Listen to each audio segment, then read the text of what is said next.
I'm William Wilt Drakeworth, and over the last 17 years I've balanced the joys of parenthood with an entirely different line of work, covert operations. Why covert? Because I'm the director of a little-known government organization you might have heard of, the National Security Bureau. Yes, that NSB. But as intense as my day job is, it's nothing compared to what happened last week to my teenage son, Darren. Before I jump into that, let me set the stage. Picture yourself in a perfectly manicured suburb called Crescent Vista Heights, lush lawns, squeaky clean sidewalks, and an unspoken competition to see who can drive the newest luxury SUV. The houses have that cookie-cutter charm, and the homeowner association might as well be a secret society. Polished exteriors aside, many folks here have their noses tilted higher than the property values. My son Darren is 16, stands around 6 feet 2 inches, and sports a magnificent set of curly hair my wife, Allison, affectionately dubs his crown. He's the kind of kid who aces his classes, volunteers at the animal shelter, and never forgets to say, please, and thank you. Yet in Crescent Vista, simply being a tall, confident black teenager can be enough to make certain neighbors clutch their pearls in panic. The story begins on a Tuesday that should have been ordinary. I was sitting in a highly secured conference room, discussing sensitive operations with my subordinates. Let's just say the conversation involved technology, espionage, and national security. My phone buzzed, my personal, encrypted line that only a few people have. Seeing Allison's name pop onto the screen made my stomach churn. She only calls me like this if something is terribly wrong. I excused myself with a polite nod that belied the sudden hammering in my chest. Answering the phone, I heard Allison's frantic voice. In jumbled words, she explained that Darren had been escorted away by a group of officious do-gooders belonging to our homeowner association, claiming he was causing a disturbance while strolling in our own neighborhood. They threw out phrases like trespassing and loitering. Darren? Loitering? The same kid whose biggest misdemeanor is leaving the peanut butter jar open. I felt a slow, furious burn in my gut. My protective instincts roared to life, something akin to your classic movie dad who'd move heaven and earth to safeguard his child. Only in my case, that paternal fury might come with the backing of the National Security Bureau. Despite my usual composure, I couldn't help imagining my specialized squad swooping in on unsuspecting suburbanites, though that seemed a tad dramatic. Possibly satisfying, but dramatic nonetheless. With my mind racing, I offered quick apologies to my baffled colleagues and stormed out, barking instructions as I went. Find out everything about Crescent Vista Heights, every bylaw, every board member, every last detail.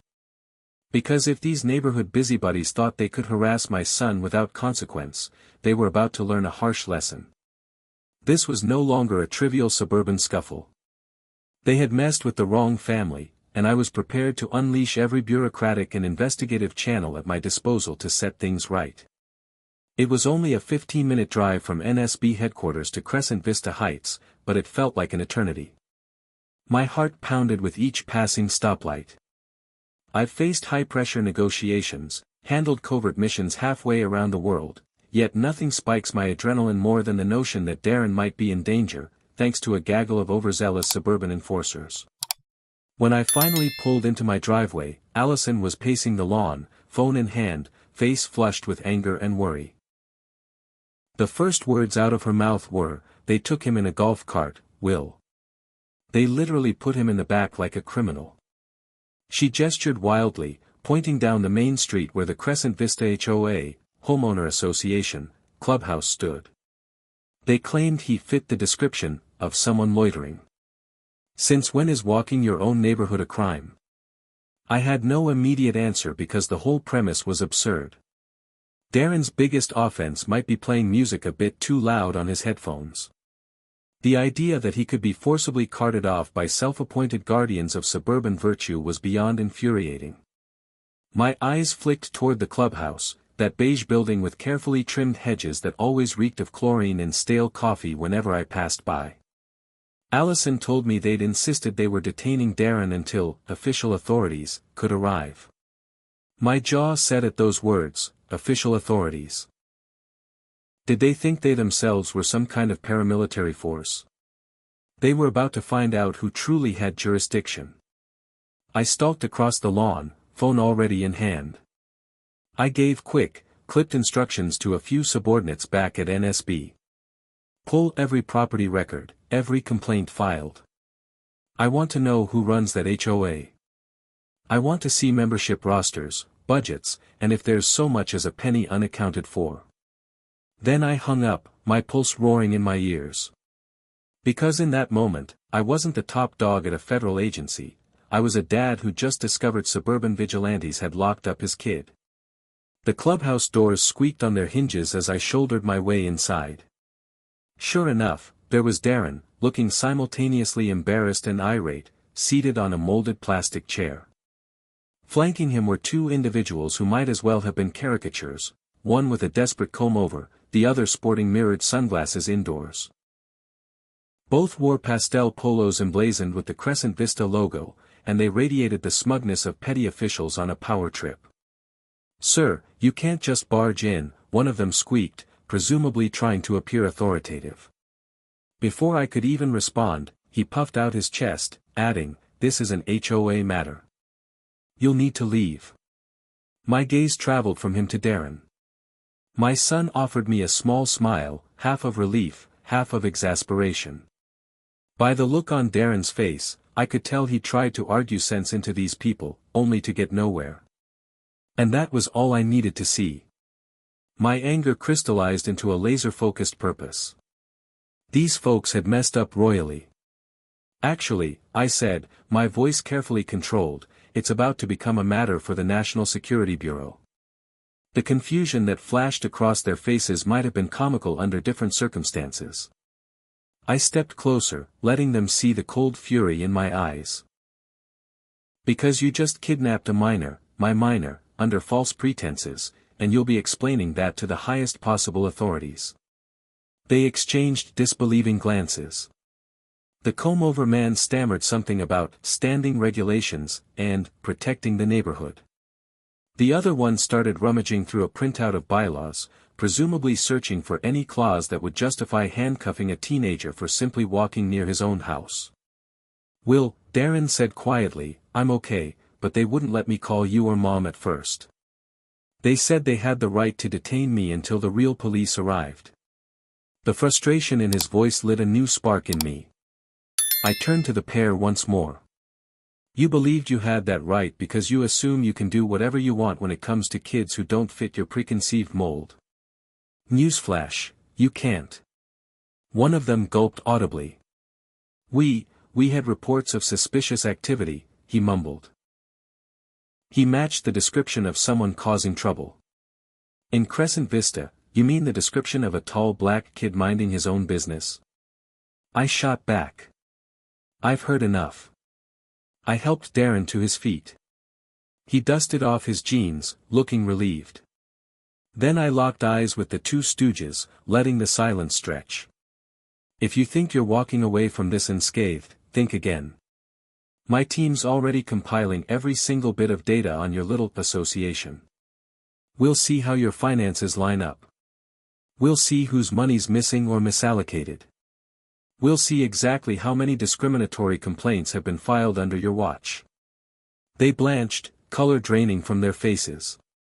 "Sir, wait, let's talk," one pleaded. But I'd heard enough.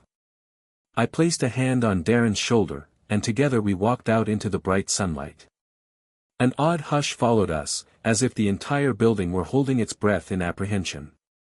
I'd come to rescue my son, and I had. But this fiasco was far from over. Because what started as an assault on Darren's dignity had ignited something deeper.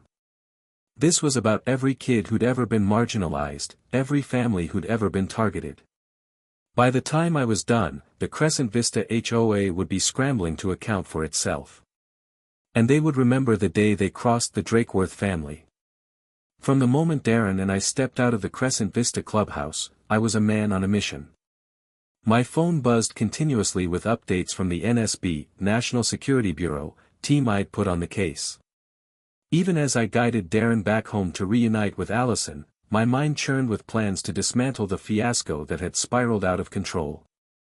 Allison was still on our front lawn, scanning the street for any sign of us. When she saw Darren, safe but agitated, she rushed forward, wrapping him in a fierce hug. I could see how terrified she'd been, the anger simmering just beneath the surface. After a moment's relief, her eyes locked on mine. "Will, this is insane. They treated him like a criminal." "I know," I said softly, smoothing a hand over Darren's shoulder. "He's okay, but it's time Crescent Vista learned the consequences of targeting the wrong family." While Darren headed inside to decompress, I took Allison aside. Quietly, I explained that I'd unleashed the NSB's investigative might on the homeowner association, scouring finances, cross-referencing membership logs, and pulling any prior complaints that reeked of racial bias. Did it seem overkill for a suburban scuffle? Maybe. But if they could forcibly detain my son over something so trivial, what else had they done to other families?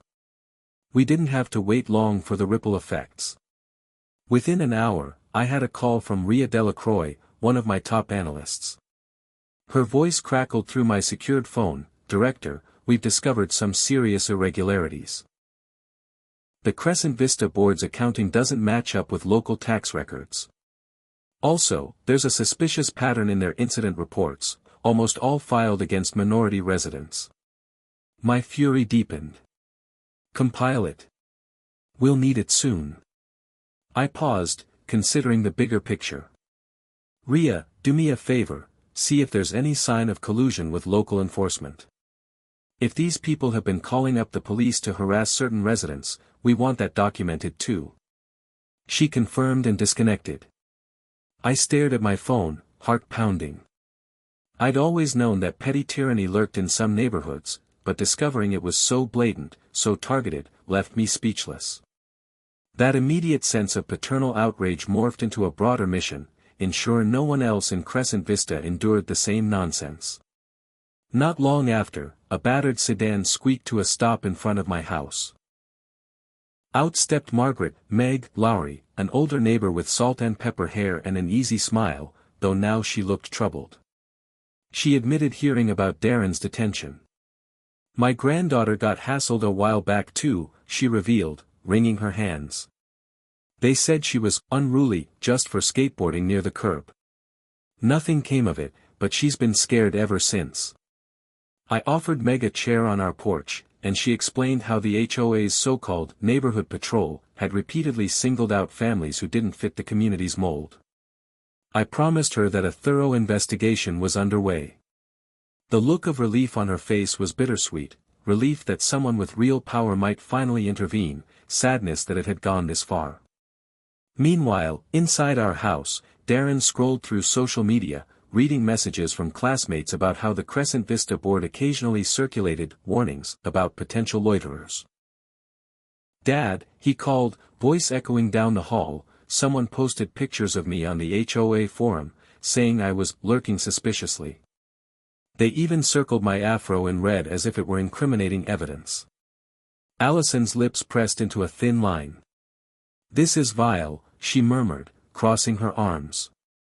My mind flashed with images of all the times Darren had freely walked these streets, oblivious to watchful eyes. Enough was enough. That evening, I dialed the local precinct, calmly requesting a meeting. The officer on the other end sounded polite but cautious, especially after I dropped my title. We arranged a conversation for the following day. If any police collusion existed, they'd need to answer for it. If not, perhaps they'd be relieved to see a bigger force stepping in to expose the HOA's questionable tactics. As the night wore on, I found myself unable to sleep. The anger I felt wasn't just a hot, fleeting rage. It was a deep-seated frustration that a place like Crescent Vista, which we'd chosen for its neat lawns and sense of safety, could harbor such venom. But I wasn't merely helpless. I had resources, and I intended to wield them. For Darren's sake, for Meg's granddaughter, and for every other resident too intimidated to speak out. Tomorrow, I thought. Tomorrow, we turn the tide. I pictured those two petty HOA enforcers in their pastel polos, their confidence wavering once they realized the weight of federal scrutiny. They might have counted on scaring off a teenage boy and a family they assumed would fold under pressure. But they had no clue about the capacity for retribution carried by William Drakeworth, father and director of the NSB. And I planned to make them painfully aware of that fact. The next morning dawned crisp and bright, mocking the tension brewing just beneath the manicured exterior of Crescent Vista. Over breakfast, I caught Darren stealing glances at the front window, as though expecting another showdown. Allison placed a reassuring hand on his shoulder, reminding him we were far from defenseless. Still, I could sense Darren grappling with the sting of being labeled suspicious in a place meant to be home. I arrived at the local police station late in the morning, wearing my usual professional attire. An officer at the reception recognized me immediately. News travels fast when the director of the National Security Bureau wades into small-town matters. He escorted me to a private office, where Lieutenant Raleigh awaited. A broad-shouldered man in his 50s, Raleigh seemed uneasy, perhaps unsure how to handle federal presence concerning an HOA squabble. Once we were seated, I recounted Darren's ordeal and the questionable detainment. Raleigh grimaced. "I'm sorry you and your family went through that," he said quietly. But from our perspective, the Crescent Vista board never called us for an official intervention. We heard rumors but didn't receive a formal request to respond until after you'd already stepped in. I studied his expression. It appeared genuine enough. "So, you're telling me they insisted they were waiting for the authorities but never actually phoned the police?" "Correct. We only got a vague message from a resident named Ethel Combs. She said something was happening at the clubhouse. By the time we followed up, it was over." The conversation turned to how Crescent Vista's board had a track record of crying wolf. "We do get calls from them," Raleigh admitted, "but mostly for trivial nonsense, noise complaints about leaf blowers, suspicious outsiders who turn out to be delivery drivers. We typically dispatch a patrol car, only to find nothing amiss. It's frankly an ongoing annoyance." Hearing that, I felt a sliver of relief, grateful at least that the local force didn't appear complicit. Still, my mission continued. I mentioned the evidence my NSB analysts had compiled: mismatched budgets, potential civil rights violations, an unnerving ratio of complaints targeting minority residents. Raleigh looked uneasy again, but he didn't dismiss it. "We'll cooperate fully," he promised. "If they've been filing false reports or discriminating, it needs to stop." I left the station feeling both vindicated and determined. My next stop was to meet up with Rhea Delacroix, the NSB analyst from the day before, at a coffee shop near Crescent Vista. She arrived with a tablet tucked under one arm, eyes alight with the thrill of investigation. "I've dug deeper," she said, pulling up spreadsheets. "The HOA's financial records show they increased dues multiple times under vague pretenses. A portion of that money, we suspect, never went to landscaping or security as claimed." Leaning over the data, I spotted glaring inconsistencies. "So, they've been exploiting homeowners under the guise of maintaining community standards." "Figures." Rhea shrugged. "It's typical of corrupt HOAs, but this one's brazen. And that's before we even factor in the bias angle." We parted ways with a plan. The NSB would prepare a formal inquiry, combined with support from local law enforcement. I intended to bring the hammer down, not just because they had wronged Darren, but because they were systematically harassing and bilking everyone in Crescent Vista who didn't fit a narrow mold. Back home, I found Allison sitting on the porch with Meg Lowry, discussing a possible neighborhood meeting. The rumor mill had already churned out tales of how the NSB was about to storm the HOA offices with SWAT teams. While untrue, the prospect alone had certain board members shaking in their loafers. Meanwhile, other residents quietly cheered, hoping real change was finally on the horizon. That evening, Darren asked if there'd be repercussions at school. He worried the story would spread, painting him as either a victim or a troublemaker. "Son," I told him, people can twist anything. But never forget, you did nothing wrong. Walking while black isn't a crime, and that's precisely why we're fighting. Over dinner, we discussed the next steps. Allison suggested we invite neighbors over for a casual get-together, to unify those who'd been marginalized by the HOA. Let them see we're not intimidated, she insisted. I loved the idea. The best way to combat fear is with community, after all. And so we planned. My phone buzzed periodically with updates from RIA or from the local police. Each notification reaffirmed that Crescent Vista's board wouldn't escape scrutiny. When I finally went to bed, I felt a sense of grim satisfaction. The wheels were turning.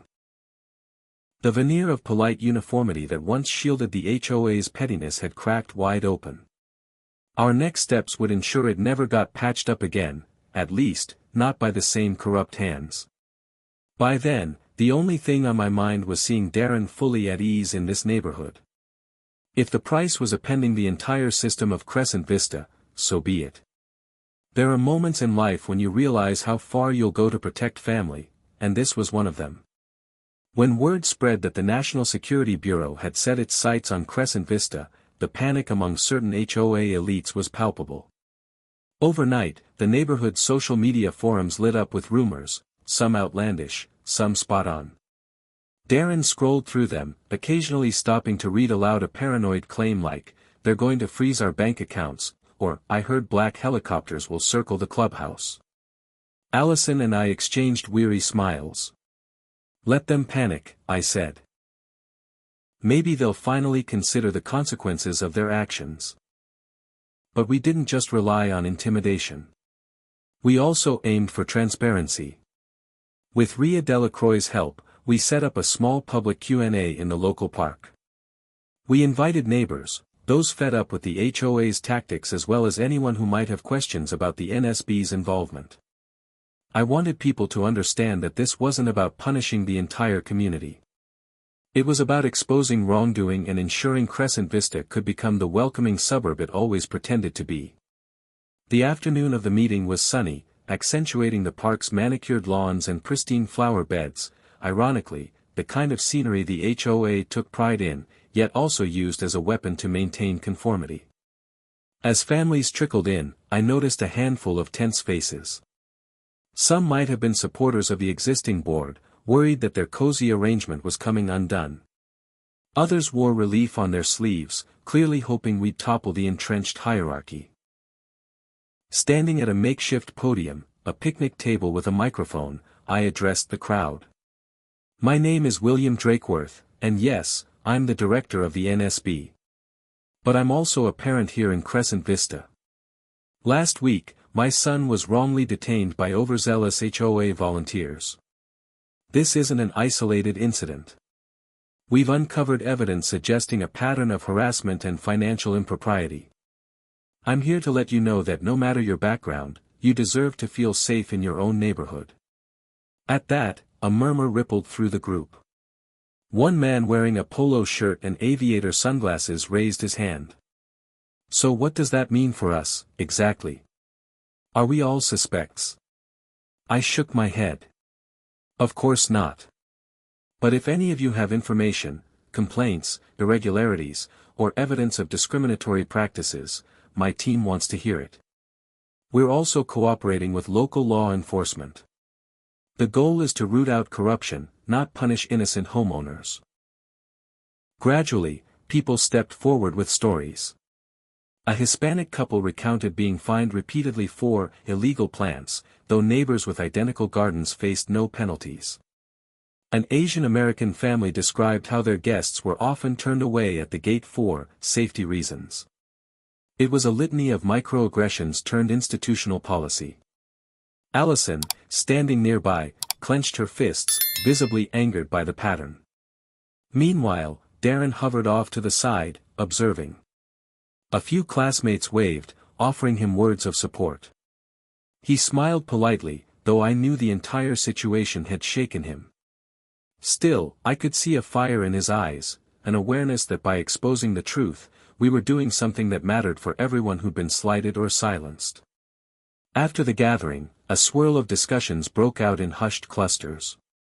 Some folks exchanged phone numbers, promising to pool resources or share documentation. One woman quietly slipped me a USB drive, whispering that it contained years of archived HOA emails. "I was on the board once," she admitted. "I resigned when I saw what they were doing. Couldn't stomach it anymore." That night, I pored over the drive with Rhea. Sure enough, the emails painted a picture of systematic targeting. Certain board members joked about keeping Crescent Vista pure. Others strategized ways to discourage undesirables from moving in. I felt a twist in my gut, imagining how many good families had been priced out or pushed out by these underhanded tactics. Rhea's jaw tightened as she scrolled through messages. "This is big," she said grimly. "We can prove intent, not just happenstance." I exhaled slowly, grappling with the gravity of it all. For a suburban association, these folks were shockingly coordinated in their prejudice. Now I understood how Darren's detention wasn't just a fluke but part of a broader culture that policed anyone who didn't fit a narrow mold. Tomorrow, we'd escalate this new evidence to the local authorities. The board members might claim ignorance or say it was just a handful of bad apples, but the chain of emails told a different story. Their little empire was built on fear and bigotry, and the entire structure was about to crumble. None of that would erase Darren's experience, but it would ensure Crescent Vista's future looked a whole lot brighter and more inclusive. And that, at least, was worth fighting for. By the time I woke up the next morning, my phone was pinging non-stop. The momentum from the park gathering had exploded across Crescent Vista's community boards and local news outlets. People were outraged and emboldened. Dozens of emails, texts, and voicemails poured in, each recounting incidents of harassment, unfair fees, and borderline extortion by certain members of the HOA board. While I sipped my morning coffee, Allison scrolled through an online forum. "Listen to this," she read aloud. "We were fined for having a graduation banner on our lawn, but the next street over had 3 banners celebrating someone else's milestone with no repercussions." Another post claimed that a wheelchair ramp was deemed unsightly by the board until the homeowner threatened legal action under disability laws. "Unreal," I muttered, shaking my head. Across the kitchen, Darren stirred oatmeal, occasionally glancing at his phone. I could tell he was trying to keep a low profile. This entire saga began with him being singled out, after all, but a part of him was undeniably curious how the rest of the neighborhood was responding. After breakfast, I headed to the NSB office for a scheduled briefing with my analyst, Rhea Delacroix, and a local detective named Marco Rivers who'd been assigned as our liaison from the city's police force. We met in a secure conference room, a place typically reserved for high-level national security matters. Today, it hosted discussions about suburban corruption. "I never thought I'd see the day," Detective Rivers chuckled wryly, scanning the digital case file we'd compiled. "We're dealing with an HOA meltdown in this environment." He shrugged. "But from what I can see, this is serious business. Fraud, discrimination, false imprisonment, these are real charges." Rhea nodded, projecting an image of the Crescent Vista board's hierarchy onto the screen. At the top was Nigel Hastings, the current HOA president, who'd apparently succeeded a string of less aggressive leaders. "Hastings took over about 2 years ago," she explained, "and the board's finances have soared since then, with membership dues and fines making up a massive chunk of revenue." She paused, zooming in on suspicious transactions. "We also have strong evidence that Hastings diverted funds to an unregistered account." Rivers let out a low whistle. "That's grand larceny territory if proven. Add civil rights violations, and we're looking at a big case. Enough to get federal involvement, which, ironically, we already have thanks to you, Director Drakeworth." I offered a tight smile. "My role is mostly personal here, though I won't hesitate to use the NSB's resources. The last thing I want is to watch an entire neighborhood suffer under mismanagement and prejudice." We spent the next hour formulating a plan, gather sworn statements from as many residents as possible, cross-check every fine or penalty with the bylaws, and zero in on the biggest offenders. Particularly those involved in Darren's illegal detainment. Once we had a rock-solid case, we'd present it to the district attorney and, if necessary, involve federal prosecutors for the civil rights angle. Outside the conference room window, the city skyline glinted under the noon sun. I imagined the pristine lawns of Crescent Vista lying just beyond those skyscrapers, oblivious to the far-reaching consequences about to unfold. The scandal was bigger than a minor scuffle now. It exposed a systematic practice of oppression disguised as community upkeep. Returning home later that afternoon, I found Allison and Darren on the living room couch, going through a scrapbook of old family photos. Caught off guard, I paused in the doorway. The light from the window illuminated their profiles, my wife's steadfast determination, my son's earnest vulnerability. It struck me how quickly Darren had been stripped of his sense of security in our own neighborhood. That realization reignited my resolve. Allison looked up, a gentle smile crossing her face. "How's everything?" "We're moving forward," I replied, sinking into a chair across from them. "Detective Rivers is on board, we have enough evidence to make a strong case. It's only a matter of time now." Darren closed the scrapbook. "Dad, do you think they'll end up in jail?" I exhaled slowly. "Some might, if they're convicted of theft or civil rights violations. Others will lose their positions or be forced to pay back the money they stole. The point is, they won't be able to keep harassing people." He nodded, his eyes reflecting the whirlwind of emotions. "I just want people here to feel safe. I want us to feel safe." "We will," Allison assured him. She reached for his hand, then turned her gaze to me. "Whatever happens next, we're together in this."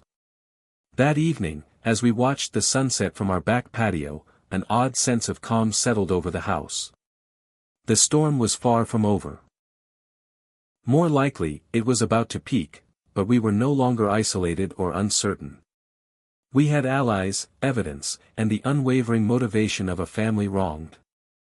The sliver of doubt that lingered in my mind wasn't about whether we'd succeed but whether the repercussions would rock Crescent Vista to its core. Sometimes, entire structures had to crumble before something better could be built. If that was the cost of ensuring Darren, and every other kid in that neighborhood, could walk freely without fear, so be it. I was prepared to see this through, however long it took. The breaking point arrived on a bright Saturday morning when the Crescent Vista HOA decided to hold an emergency meeting in the clubhouse, yes, the very same beige fortress where Darren had been detained. Rumors abounded that certain board members wanted to quell the mounting rebellion by spinning a tale of misunderstood rules and unfortunate mistakes. They evidently hoped public relations band-aids could salvage their authority. However, they hadn't counted on me showing up with a small entourage, Detective Marco Rivers, my NSB analyst Rhea Delacroix, a local civil rights lawyer named Cassandra Lynn, and half a dozen residents brandishing evidence of wrongdoing. Darren insisted on coming too. "I want to see them squirm," he admitted, arms folded, but I could tell he was also grappling with lingering hurt. Inside the clubhouse, the tension was tangible. Rows of folding chairs faced a makeshift podium. Board members perched on a raised platform, fidgeting nervously under the glaring fluorescent lights. At the center sat Nigel Hastings, the HOA president. He was a tall man with slick back hair and a forced smile that suggested he'd much rather be anywhere else. When we entered, conversations died out. A few board loyalists shot hostile glares in our direction, but more people wore expressions of relief. Clearly hoping for accountability. Hastings cleared his throat into the mic. "Good morning, Crescent Vista residents," he began, voice tremulous. "We've convened to address certain misunderstandings that have surfaced recently." Detective Rivers and I exchanged a look. We let Hastings continue his rehearsed spiel about safety concerns and respecting the community guidelines. A smattering of polite applause followed, though it sounded half-hearted. Then Rhea stepped forward, adjusting a tablet in her hands. "I'd like to provide some clarity," she said, voice echoing. We have records of repeated discriminatory actions by this board, plus financial discrepancies that call the entire budget into question.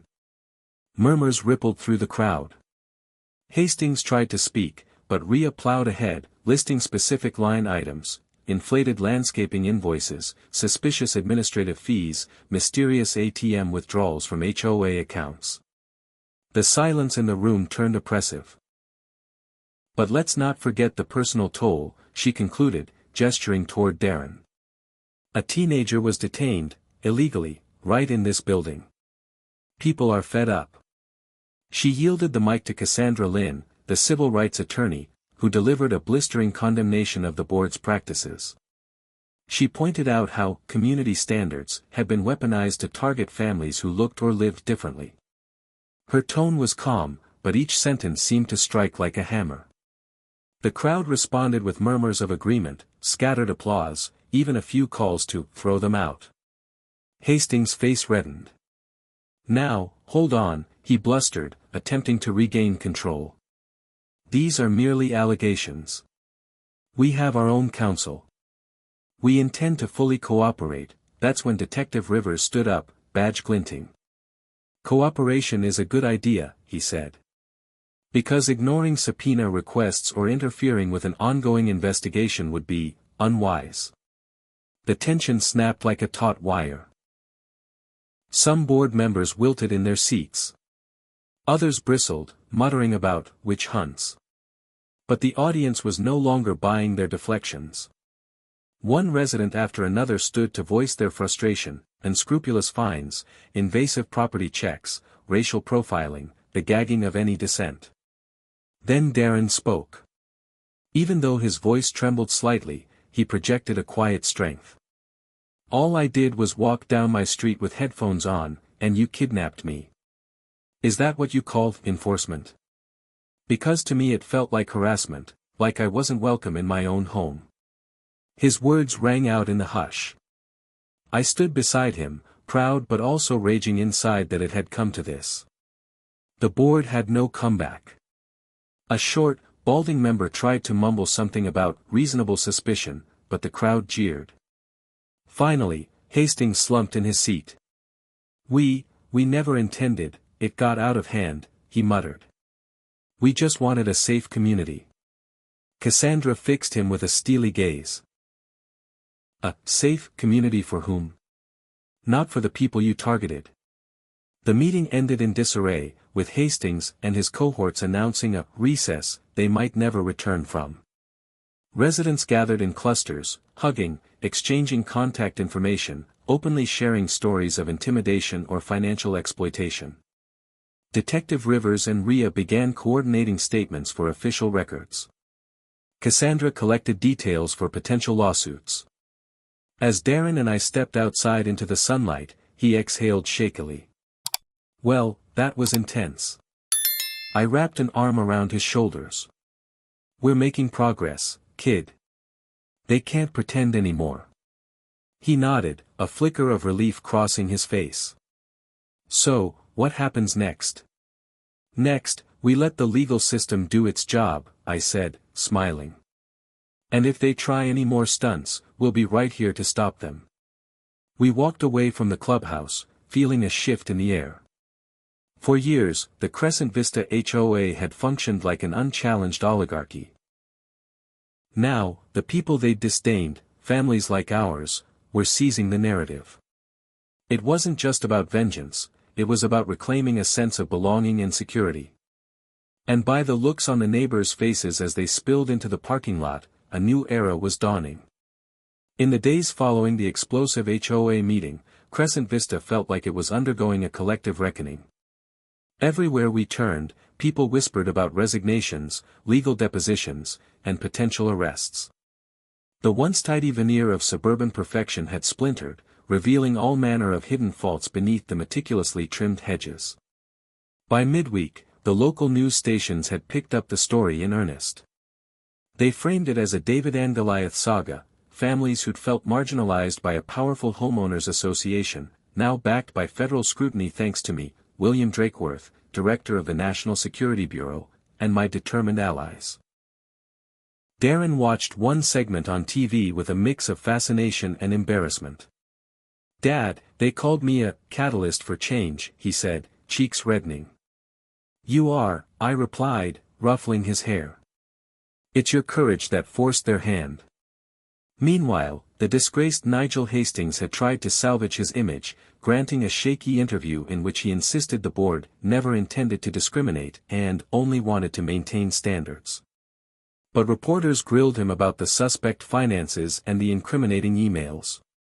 He evaded most questions, stammering something about clerical oversights. The performance was unconvincing, fueling public suspicion that the HOA had been a corrupt empire all along. Back in the neighborhood, everyday life went on, though with a palpable tension. Some residents still aligned with the old guard, grumbling about how their property values might plummet now that the truth was out. But many more, especially those who'd quietly endured bias, seemed relieved to see the board's tyranny unravel. Allison overheard a neighbor remark, "Finally, I can plant the flowers I want without worrying about a threat of fines." Darren began fielding supportive texts from classmates, and even from peers he barely knew. One message read, "Didn't realize you had to deal with this. I'm sorry, man. Let's catch up sometime." It was a small gesture, but it bolstered his mood, reminding him that not everyone in Crescent Vista subscribed to the board's narrow-mindedness. Behind the scenes, my team at the NSB continued their deep dive, coordinating with Detective Rivers and civil rights lawyer Cassandra Lynn. We made sure evidence was airtight, anticipating any legal counterattack. The wheels of justice churned slowly but surely, and each day brought fresh revelations. Questionable awarding of HOA contracts, personal vendettas disguised as bylaw enforcement, and a pattern of ignoring complaints whenever they didn't fit the board's agenda. One evening, after dinner, Allison, Darren, and I went for a walk around the neighborhood, a simple act that, just a week ago, had led to Darren's detainment. This time, we held our heads high. Some neighbors waved, offering friendly smiles or thumbs up. A few quickly ducked indoors, perhaps affiliated with the old regime. But we strolled on, unafraid. "Feels different," Darren murmured, glancing around. "Like we've started clearing the air." Allison squeezed his hand. "We have. And we'll keep going." We walked home under the glow of street lamps, confident that our corner of Crescent Vista was transforming before our very eyes. About a week later, the grand finale arrived in the form of an official press conference. The local district attorney, accompanied by Detective Marco Rivers, announced a raft of charges against Nigel Hastings and several other key players in the Crescent Vista HOA, fraud, embezzlement, and civil rights violations among them. The hush that fell over the assembled reporters conveyed the gravity of the moment. Allison and I watched from home, Darren perched on the edge of the couch. Rhea Delacroix had messaged me earlier, "It's done. We got them." Sure enough, on live TV, the district attorney laid out how the defendants had systematically misused funds and targeted minority residents with unfair penalties. They faced potential prison time if convicted. Almost immediately, social media erupted in a storm of commentary. Many in Crescent Vista and beyond celebrated the news, lauding it as a victory for community justice. Finally, one commenter wrote, "These HOAs can't just act like dictators anymore." Others expressed shock that such blatant discrimination festered in a nice neighborhood. Darren exhaled a shaky laugh. "Guess it's official. We exposed them." Within hours, camera crews lined the sidewalks near the now infamous clubhouse, hoping to snag interviews with residents. Some declined to speak, but many stepped forward to share stories of intimidation or hidden fees that no longer needed to remain silent. The revelations were jaw-dropping, like the time Hastings threatened an elderly couple with eviction over a wheelchair ramp, or the boarded-up pool project he'd cancelled in a predominantly black section of the community, citing budget constraints. Through it all, I received messages from colleagues at the NSB, half in disbelief that my skill set had been used so effectively against suburban corruption. "Never thought I'd see the day," one joked. But hey, wrongdoing is wrongdoing. Indeed, the methodical approach, gathering documentation, analyzing finances, cross-checking complaints, proved as potent in a neighborhood power struggle as in a national security operation. That evening, an impromptu celebration erupted at the local park. Families arrived carrying potluck dishes, kids ran around laughing, and someone even brought a portable speaker playing upbeat music. It felt like a block party, one that might actually represent the genuine spirit of Crescent Vista, rather than the sanitized version the old HOA board had enforced. Darren strolled among the crowd, a faintly stunned smile on his face. Classmates high-fived him, neighbors thanked him, some folks clapped me on the shoulder in gratitude. In a moving moment, Meg Lowry's granddaughter, who'd been targeted for skateboarding, bounded up to Darren with a grin. "Thanks," she said simply. "For standing up for all of us." At home later, we gathered in the living room, exhaustion mingling with relief. Allison sank onto the sofa, Darren at her side, while I leaned against the doorway. We hadn't defeated some international spy ring, but we had taken on a system that wrongly believed it was untouchable. And in the process, we'd changed Crescent Vista for the better. Life in Crescent Vista settled into a new rhythm after the scandal broke wide open and the indicted HOA board members stepped down. An interim committee, featuring more diverse voices, was quickly formed to keep basic neighborhood functions running, trash collection, park maintenance, that sort of thing. But there was a collective agreement that the old policies needed a top-to-bottom overhaul. For Darren, the aftermath felt surreal. One day, he was a typical teenager strolling around with headphones, the next, he was an inadvertent symbol of resistance and renewal. He started receiving invitations to speak at community forums, even asked to help shape the new guidelines ensuring fairness and inclusion. At first, he hesitated, shy about the spotlight. But Allison and I encouraged him, pointing out how his perspective could prevent future injustices. Eventually, he agreed, shy smile in place. Meanwhile, my phone no longer buzzed incessantly at all hours about Crescent Vista drama, thankfully so. The NSB had wrapped up its portion of the investigation, handing off materials to local prosecutors. My colleagues jokingly referred to me as Director Dad, the suburban vigilante who'd used federal-level scrutiny to put a small-time board in its place. Let them joke, I knew I'd do it again in a heartbeat if it meant protecting my family. One crisp evening, Detective Marco Rivers invited our family for dinner at a local Italian restaurant. Over plates of spaghetti and garlic bread, we reflected on how quickly everything had changed. "Never thought I'd see it," Rivers confessed, swirling pasta on his fork. "A suburban utopia turned inside out. But it's good. These folks needed a wake-up call." "Agreed," I replied. Complacency lets small tyrants thrive. This entire saga reminded me that sometimes you have to shine a spotlight on them. Across the table, Darren grinned and raised his glass of cola. To shining that spotlight. We clinked glasses, savoring the victory. Yet I couldn't help but recall the first wave of panic that hit me when Allison called to say Darren had been taken. That memory fueled a quiet resolve: going forward, I'd always be vigilant, both as a dad and as a leader in national security. You never know where the next threat or injustice might arise, even if it's not the kind that commands headlines about international conspiracies. The next day, as the sun set over Crescent Vista, the three of us took a leisurely walk through the neighborhood. Our steps felt lighter, the air seemed fresher.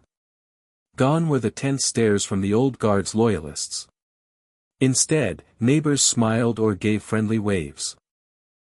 A few front yards displayed colorful flowers or playful decorations that would have once sparked fines.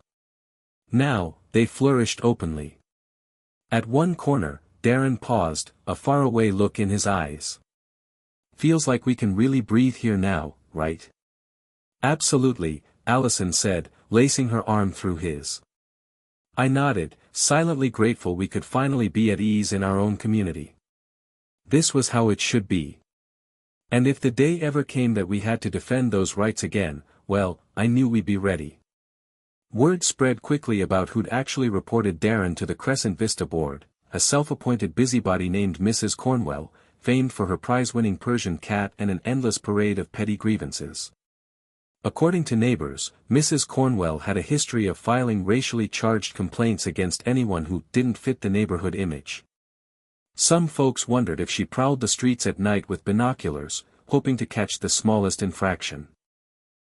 This discovery prompted an avalanche of revelations. People came forward describing how she'd once called the neighborhood patrol on a group of teenagers playing basketball in a driveway at dusk. Apparently, the dribbling was tantamount to loitering. Another resident recalled how she'd threatened to report an elderly gentleman for excessive snoring that allegedly reverberated through the walls. It seemed no complaint was too absurd for Mrs. Cornwell. Meanwhile, the scandal had escalated beyond local murmurs. With the National Security Bureau, NSB, unearthing multiple instances of financial misdeeds and discriminatory actions by the Crescent Vista HOA, the board found itself under federal scrutiny. The HOA president, Nigel Hastings, resigned in disgrace, stepping down with a hastily written statement about how he only wanted the best for the community. His departure signaled a sweeping change. The entire board was replaced by a provisional committee dedicated to re-examining every bylaw and fee structure. Suddenly, Crescent Vista was headline news. Major outlets ran segments describing the neighborhood's fall from grace, painting it as a cautionary tale of what happens when small-scale power corrupts absolutely. Reporters camped at the clubhouse, interviewing anyone who passed by. Some residents shied away, embarrassed by the revelations, others eagerly seized the opportunity to vent frustrations about the old regime. Allison and I found ourselves thrust into an unexpected spotlight. The press labeled us accidental heroes for refusing to stay silent after Darren's detention. Frankly, we preferred to stay behind the scenes, but we understood the symbolic importance of exposing how prejudice can fester in the most polished of places. As for Darren, he rode the wave of notoriety with a mix of amusement and pride. He'd created t-shirts that read, "I survived the Crescent Vista HOA," selling them online and donating part of the proceeds to a local youth mentoring program. Orders poured in from neighboring suburbs. Apparently, more people than we realized had their own horror stories with overbearing HOAs. Darren joked that he might fund his first year of college from t-shirt sales alone. Through it all, Mrs. Cornwell grew increasingly reclusive, refusing to answer her door or speak with reporters. Whispers circulated that she'd hired an attorney to navigate potential charges related to her repeated, racially biased, reports. Even her beloved Persian, once a proud fixture at local pet competitions, faced new scrutiny for consistently terrorizing mail carriers, though, rumor had it, the cat was likely less guilty than its owner. In a matter of days, Crescent Vista had gone from a pristine enclave with hushed judgments to a national byword for HOA overreach. And while it was painful to realize just how entrenched the biases ran, the community was now forced to confront them head-on, better late than never. Within a week of Nigel Hastings stepping down, the Provisional HOA Committee ordered a thorough audit of all official records, meeting minutes, finance logs, even email chains. With each passing day, more irregularities surfaced. Former board members scrambled to distance themselves, while a new wave of volunteers stepped forward to guide Crescent Vista toward genuine reform. No more shadowy dealings or discriminatory enforcements, at least, that was the goal. Meanwhile, the two self-proclaimed HOA enforcers, who'd manhandled Darren in the clubhouse, found themselves at the center of an intense legal spotlight. Investigators discovered they had no formal security credentials whatsoever, they were merely volunteers with inflated egos and matching polo shirts. When confronted with potential charges ranging from illegal detention to harassment, the pair quickly folded, agreeing to cooperate in exchange for leniency. By court order, both men were assigned community service. The local judge, fed up with pettiness disguised as civic duty, deemed it fitting that they help restore the very neighborhood they had once tried to police.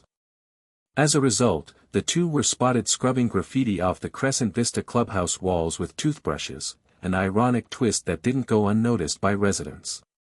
Darren snapped a quick photo as he walked by, texting it to me with the caption, "Justice served." Without the looming presence of the old HOA board or self-styled patrols, life in Crescent Vista began to soften around the edges. The grass remained a crisp green, and new cars still lined the pristine driveways, but the collective posture was different. People greeted each other more warmly, and neighbors who once worried they'd be fined for an errant lawn ornament dared to decorate freely. Allison, relieved the neighborhood's tension had eased, resumed her morning jogs without glancing over her shoulder.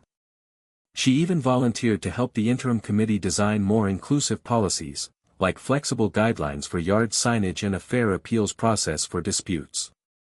She reasoned that if you truly want positive change, you can't just tear down the old system, you have to be part of building something better. In that calmer atmosphere, Darren reclaimed his routine of exploring the streets with headphones on, no longer fearing a golf cart abduction by self-important officers. He joked that his next t-shirt design might read, "Still surviving Crescent Vista, now with 100% less harassment." I couldn't help but laugh, even as a pang of regret lingered for how he'd been treated in the first place. Residents who'd once bristled under HOA oppression began voicing hopes for real unity. Several families organized a block party to mend fences, literally and figuratively. They invited everyone, from the newly formed board to the flustered ex-members. Whether all would attend was anyone's guess, but the gesture itself marked a shift away from fear and suspicion.